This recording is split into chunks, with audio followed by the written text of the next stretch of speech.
Sadhguru, what can I do for my guru? How can I support you? I felt like I want to do something, I didn't know what. The best thing you can do is don't poison yourself with all those things. That's the best thing you can do for your guru. I want all of you to remember this.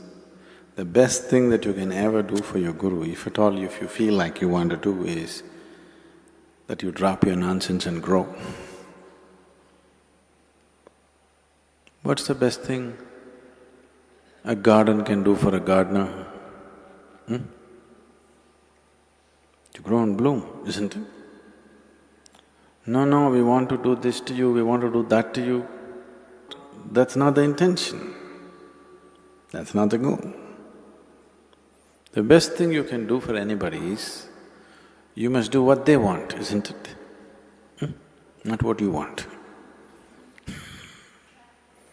Always this is the problem. The best thing you can do for anybody is, you must do what they want. All this activity,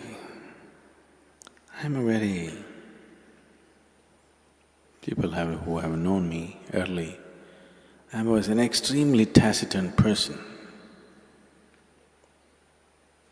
I never said anything. There were days when I was not in silence, nor was I spiritual, okay?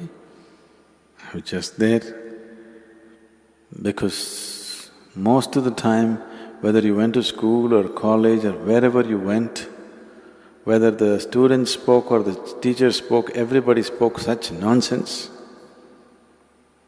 Most of the time I chose to remain silent because I was terrified of their conversations.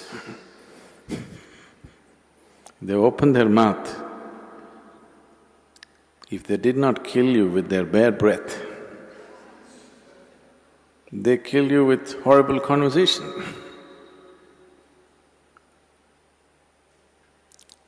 Very few people on this planet can simply joyfully say something, it doesn't matter. You don't have to say some great thing. Simply pouring out of their heart, saying something, or simply able to be with another person, very few people. All others are desperately trying to be smart, or they're repeating something they heard somewhere, something they read somewhere, some nonsense endlessly. So I would never speak. Very rarely I would speak. In some places I was exuberantly boisterous, but in most of the other places I was… because I understood if I don't speak, they won't speak, that saves me.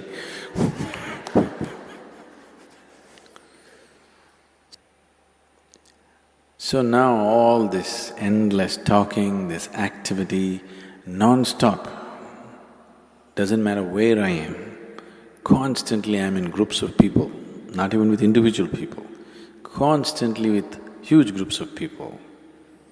Either in public, sitting behind a microphone, or wherever I walk, there are minimum 10 people around me. So,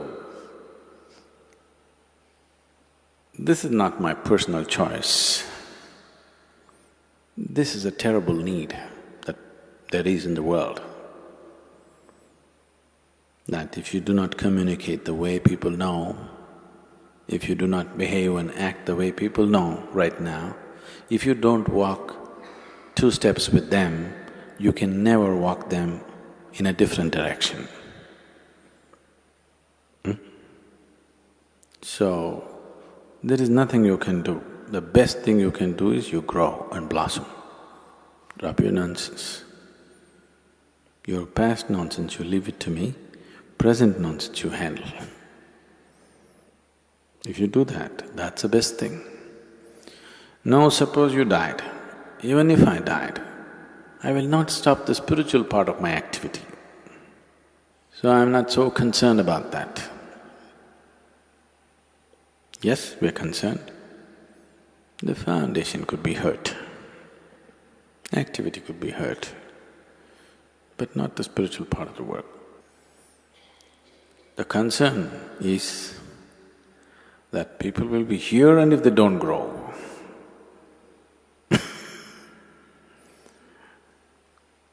I planted people in my garden and they never blossomed. That I'm terrified of.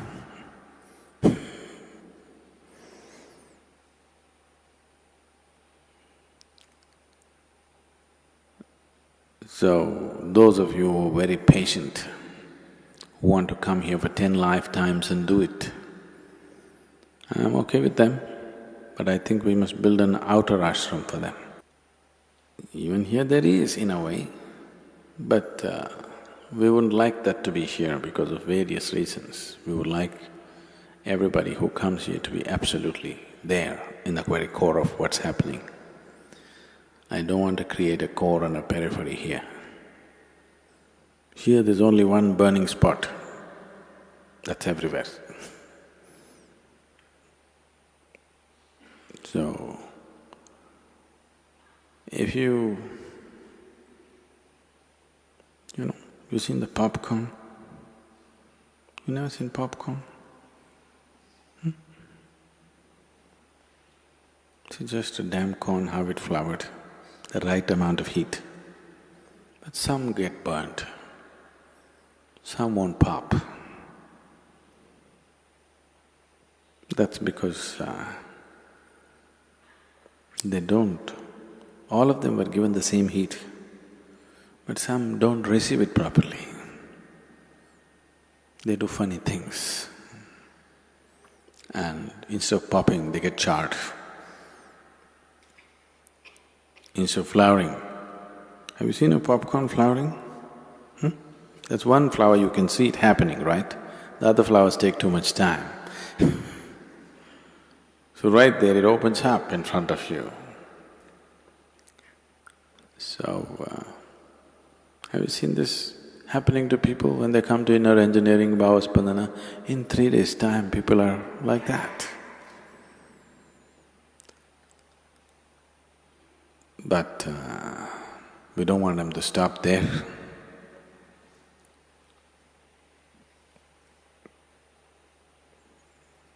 Because we are Attanika Asapada people. You know what that means? We desire for everything, we don't desire for this much growth or that much growth. We are not willing to settle for anything less than the whole. If you are willing to settle for peace, we could settle you very easily. If you're willing to settle for love, we would settle you very easily. If you're willing to settle for blissfulness, we could settle you very easily. But we are Attanika Asapadu. We won't settle for anything. We want it all. Because of that kind of mode, it's just on and on and on. If you're willing to settle for any one of those things, peace, love, satisfaction, happiness, we could have settled you up very easily. So if you just want to settle for any one of them, it's okay, it's your choice. But and you need not be in the core of things. You could be anywhere and still do that, you know.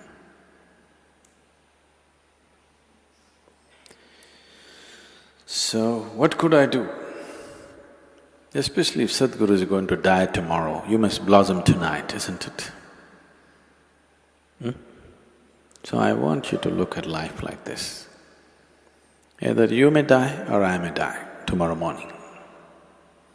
So, something should happen tonight. Isn't it so? So don't think in terms of weeks and months and years and decades or lifetimes. Think in terms of moments. Because life is in moments.